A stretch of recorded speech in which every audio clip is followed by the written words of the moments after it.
ವಿಸ್ಮಯ ಚಾನಲ್ಗೆ ಸ್ವಾಗತ. ಹೀರೆಕಾಯಿ ಬಸ್ಸಾರು ಮಾಡೋದು ಹೇಗೆ ಅಂತ ತಿಳ್ಕೊಳ್ಳೋಣ. 1 ಬಟ್ಲು ತೊಗರಿಬೇಳೆ, 3 ಟೊಮೆಟೊ, ನಮಗೆ ನೀರು ಎಷ್ಟು ಬೇಕೋ ಅಷ್ಟು ಹಾಕ್ಕೋಬೇಕು. ಹೀರೆಕಾಯಿ ಸಣ್ಣದಾಗಿ ಹೆಚ್ಕೊಂಡು ಕ್ಲೀನಾಗಿ ತೊಳೆದು ಹಾಕಬೇಕು. ಈಗ ರುಚಿಗೆ ತಕ್ಕಷ್ಟು ಉಪ್ಪು ಹಾಕಬೇಕು. ಈಗ 1 ವಿಷಲ್ ಸಾಕು.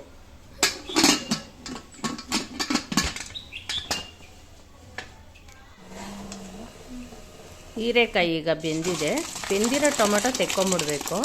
ಇದನ್ನು ಬಸ್ಕೋಬೇಕು. ಹೀರೆಕಾಯಿ ಬೇಳೆ ಈಗ ಅದನ್ನು ಸೈಡ್ಗಿಟ್ಟು ಮಸಾಲೆಗೆ ರೆಡಿ ಮಾಡ್ಕೊಳ್ಳೋಣ. 1 ಈರುಳ್ಳಿ, 1 ಬೆಳ್ಳುಳ್ಳಿ, 1 ಬಟ್ಲು ತೆಂಗಿನ ತುರಿ, 1 ಸ್ವಲ್ಪ ಹುಣಸೆಹಣ್ಣು, 2 ಸ್ಪೂನು ಖಾರದ ಪುಡಿ, ಬೇಯಿಸಿರೋ ಟೊಮೊಟೊ ಹಾಕ್ಕೋಬೇಕು, ಕೊತ್ತಂಬರಿ ಸೊಪ್ಪು. ಇದನ್ನು ರುಬ್ಕೋಬೇಕು. ಈಗ ಸಾಂಬಾರಿಗೆ ಒಗ್ಗರಣೆ: ಎಣ್ಣೆ, ಸಾಸಿವೆ, ಬೆಳ್ಳುಳ್ಳಿ, 2 ಒಣಮೆಣಸಿನ್ಕಾಯಿ, ಕರಿಬೇವು. ಈಗ ರುಬ್ಬಿರೋದನ್ನ ಅದನ್ನ ಹಾಕಿ ಚೆನ್ನಾಗಿ ಕುದಿಸ್ಬೇಕು.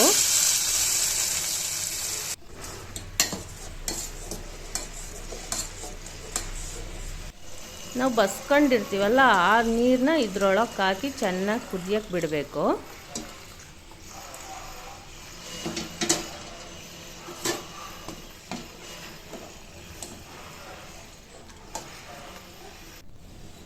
ಈಗ ಸ್ವಲ್ಪ ಉಪ್ಪು ಹಾಕ್ಬೇಕು. ಆಗಲೇ ಹಾಕ್ಕೊಂಡಿರ್ತೀವಲ್ವ, ಅದಕ್ಕೆ ಈಗ ಸ್ವಲ್ಪ ಉಪ್ಪು ಹಾಕ್ಕೊಂಡು ಕುದಿಯೋಕ್ಕೆ ಬಿಡಬೇಕು.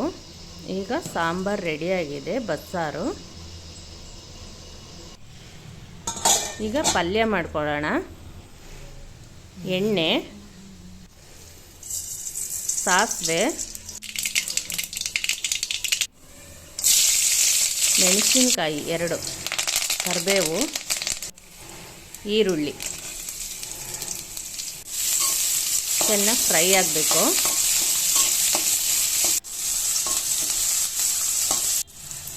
ಸ್ವಲ್ಪ ಉಪ್ಪು ರುಚಿಗೆ. ಈಗ ಬಸ್ಕೊಂಡಿರ್ತೀವಲ್ಲ ಆ ಕಾಳನ್ನ ಹಾಕಿ ಚೆನ್ನಾಗಿ ಫ್ರೈ ಮಾಡಬೇಕು. ಲಾಸ್ಟಿಗೆ ಕೊತ್ತಂಬರಿ. ಈಗ ಪಲ್ಯ ರೆಡಿಯಾಗಿದೆ.